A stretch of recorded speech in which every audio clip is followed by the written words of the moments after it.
I would like now to introduce our three bright speakers, starting with Dr. Hanna SZEMZO, who has a PhD in history, master's degree in sociology and history. She is one of the managing directors of the Metropolitan Research Institute, an independent think tank in Budapest.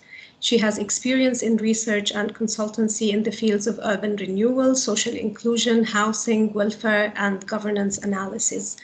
Currently, she is coordinating Horizon 2020 research projects Open Heritage, and she focuses on the intersection of adaptive heritage reuse and urban development, working towards finding sustainable management models for community-led reuse initiatives applicable in marginalized environments. Hannah will be speaking about democracy and heritage management, success and failures. Thank you, Ruba. And it's really actually a bit frightening to be in such a company, but I'll do my very, very best. Ruba has already said all great things about me. I think what matters most is that I'm a sociologist and that what influences my take on heritage and heritage management. I've worked on various projects in this from this perspective for a long time now. And what it was difficult a bit to gauge about the audience and the knowledge of the audience. So I decided to give you a general introduction that I would find interesting as an audience, and also decided to include three cases, but would like to encourage you to ask questions when you want. So what we do see is when we talk about democracy and democratizing heritage management, that the communities are in the air. There's a lot of talk about communities, that they should be involved, and there's a lot of talk about heritage communities. It's very obvious that when it comes to the heritage management system, it's a bit outdated. The heritage protection governance is a bit too rigid. Even today, despite the changes, it's still too much building and site focus, and often has difficulty understanding and managing the intangible aspects around the site, and has even more difficulty supporting the heritage communities around the site. A very particular problem that we saw in our studies is that when it comes to policies, there are a few countries that specifically support and regulate adaptive heritage reuse, but these policies mostly lack in most European countries, giving too much space for uncertainty. And probably one of the most important things that actually I think have been very instrumental in supporting the democratization process is that the capacities of heritage institutions are very, very limited. So besides some sites that are known nationally and internationally, there are many local sites that are typically crumbling, and new models are needed, new and democratic models are needed to really use them. So what we do see is, if you look at different charters, different international charters, most importantly, Faro Convention, that there is the wind of change coming. There's very obvious that their diversification of stakeholders is apparent, and you can observe a changing hierarchies of people involved. What we do see is that there's a changing role about how who finances heritage. Often it means that it's open to so philanthropists and even enterprises get involved. And I think what's most important is there's also a very obvious aim to reach out to formerly untouched terrains. This is actually in line with the changing attitude of tourists. Before COVID, it was very obvious that tourists became ready to discover new territories and they wanted to go to new places. What is also obvious, and then part of this change is there is this increasingly inclusive understanding of what heritage is. So next to touristic aims, especially on the local level, community aims become also very important. And what is an important observation that has been that these changes have been less apparent on the top of this heritage management structure and significantly more apparent on the local level. You can go to the next slide, Ruba. Thank you.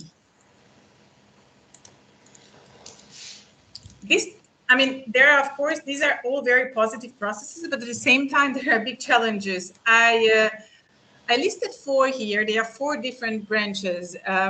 So there is, of course, there is also a partial loss of, there is a loss of structure, institutional structure. Something that seemed to be very concrete and well regulated is a bit less regulated now, especially or partially in the local level. So somehow the expectations and the institutional structures do need to find a new balance. This comes, I think, in line with another type, which I listed the third, is that we talk a lot about community, but it's very difficult to define the community. And often there are conflicting interests within a community. So involving a community and telling what the community opinion is easier said than done. There is also what matters is what I said is there is a positive thing is that there is diversification of financial resources. At the same time, when it's often together that there's less money available, which means there is more dependency on the business sector. I think formerly there was less talk about the need to create sustainable business plans. It's also it's both a positive and a negative development at the same time. And the last one, it's because I think in line because that these former structures are somehow being dissolved. Some of these local projects have difficulty defining their main goals. It was so easy before because, you know, it was you wanted to save a site that was of national or international importance, but with the local sites, the aims and the goals are more difficult to define. You can go to the next one. So often what happens is that I would say in this situation, I would call them, you need new heroes. This democratization process needs new heroes. And these new heroes are the NGOs and often the academic sector. It's, again, was said that democratization is easier said than done. The because to be a democratic process needs knowledge, networks, and time from the part of the participants. And NGOs and often academic people, I know not every time, you as an academic, you don't feel it all the time, but still there is typically more time to be engaged in projects like this than in other vocations. So this is why they can enter this new field. What's also very important is that these initiatives, these democratic initiatives, are quite typical. I mean, based on my experience, it's something I mentioned, they are of a particular type of heritage. They are typically of local relevance. Also going back to the, for the success, for the new heroes to be successful, they also need supporters. Then these supporters are always the municipality. In the cases that I will very briefly show you, the municipality is always in the background. It has different roles, but they cannot, I mean, what has been a very, very important lesson for me lately, that the success of this democratic heritage protection very much rests on the local democratic processes of a municipality. What's important that in these new situation, in these new heritage initiatives, you know, the new heroes, be they academics or NGOs, often position themselves as the voice of the community. This, as said before, can be a bit problematic because it's just very hard to gauge what is really the community opinion. And maybe a last point here, that often the initiatives, they sometimes have touristic aims, but mostly the reuse of a site and reclaiming it for neighborhood and connecting it to neighborhood development go in hand. So all of a sudden the aims become more fluid on one hand and more connected to everyday uses on the other hand. You can go to the next slide. So in the slide, I will show you 3 cases now.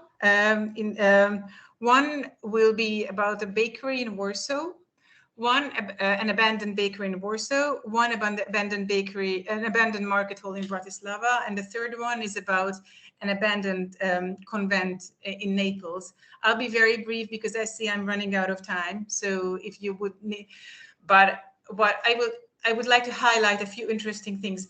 May I ask you, Ruba, to go and show, because first the pictures, there are 5 pictures about the bakery and the neighborhood. And I will talk in, okay, so this is the bakery, which is a former industrial building situated in the Praga neighborhood of Warsaw, which is a former industrial site or area of Warsaw on the other side of the Vistula River, the other in a sense of Edward Said. So the other that's looked down, that's neglected.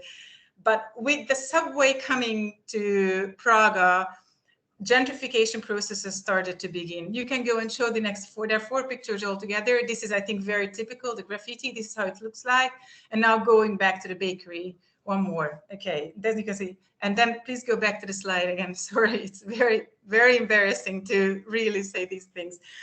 So what's interesting, and I have been following this project, it started 4 years ago, that as part of Open Heritage, actually, a group of architects and local professionals, and I would like to emphasize both that they are well-educated people, started to work on a general concept of how to bring back life to the entire neighborhood.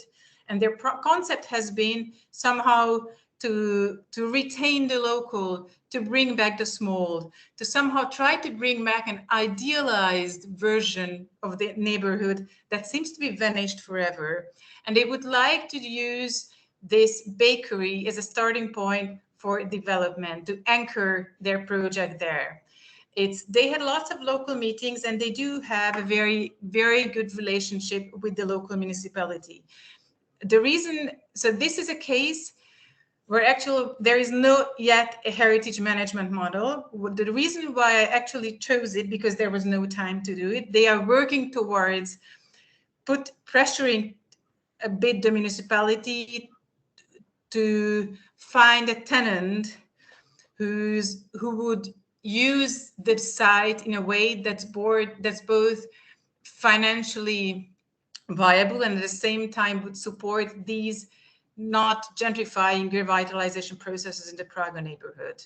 However, and what I find that quite interesting, that when they talk about the area, they refer a lot to how Praga should look like, or what's good for the community.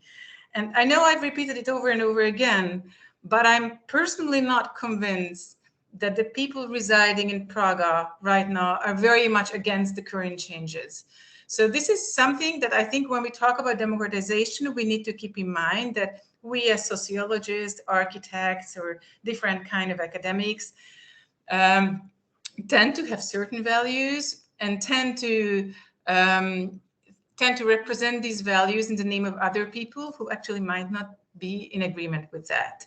I think I'm running out, so I will go very quickly to the other 2 cases. The one is yes, this is about an abandoned market hall. I will also ask Ruba first to show the 2 pictures. This is a market hall in Bratislava, and this has actually been refurbished and running already. It used to be abandoned, but what happened is that, again, a group of concerned professionals created an alliance, and they wanted to do something with the building, both to bring back food and actually the feeling of market to the downtown Bratislava, and not to let the building despair. It was also in line with, first, they functioned as an advisory board to the municipality, but the end in 2013, they signed an agreement, and they started a rent to invest scheme. So they rent the municipal property for €1 per month, and they can use the site, and in return they have to invest €10,000 to slowly refurbish it. Importantly, I think that's a question about transparency and to what extent you can oversee these developments and how you can control these. There was no open procurement model there, but actually they created a 15-year-old agreement with the municipality. They right now do a lot of social functions. They have, as you have seen the pictures, have refurbished the building quite substantially, and I think they actually did create an ideal mix. So they did create an ideal democratic heritage management model. What's with the board of directors consisting of both of the members of the alliance and the municipality. So there's obviously a good oversight of how this building functions. What could be a question is to what extent this model is replicable. But so far, this is actually one of the most successful cases about, let's say, a democratic heritage adaptive reuse that I know of. And the last one is that I wanted to mention quickly. It's a bit more, it's again a significantly more successful one than the Warsaw one. It's in Naples. It's a former convent of the Capuchin fathers that was abandoned a long time ago. It was built originally in the 16th century. That was turned into a commons project. It's very radically democratic. And again, as with the other two cases, this democratization process and heritage protection process and reuse process would have been unimaginable without the support of the local municipality. It's a bottom-up experiment where basically a local organization called Scaccomatto occupied this area in 2015. And in 2016, the municipality recognized it as an emerging commons project. It already paid even then the utility costs, but it actually received in 2019 money for the restoration. What's maybe very important, but that with the support of the municipality, it's totally self-governed. It has become a neighborhood center with various services provided for the neighborhood. What could be interesting, and I think that we will see after the pandemic, that there could be tensions lying ahead, how this restoration process can go ahead and whether it can be done in line with community needs or future vision. So there, I think it's as much as I love radical democratic processes, there are the potential of institutional clashes. That was very briefly what I wanted to say. I think I was also over time. I'm sorry for that. Thank you very much, Hanna, for this fantastic presentation. Actually, you provided us with a lot of food for thought, starting by stating that the heritage management system is a bit outdated and managing the intangible aspects and the heritage communities are one of the most critical issues at stake. You also explained the four main challenges which you actually researched during the project and the concept of the new heroes and the different levels of democratization in the three different models which you presented. I have lots of questions which we will come back to after Koen's presentation, which I think is very much in line with the idea of fairness and democratization of the heritage processes.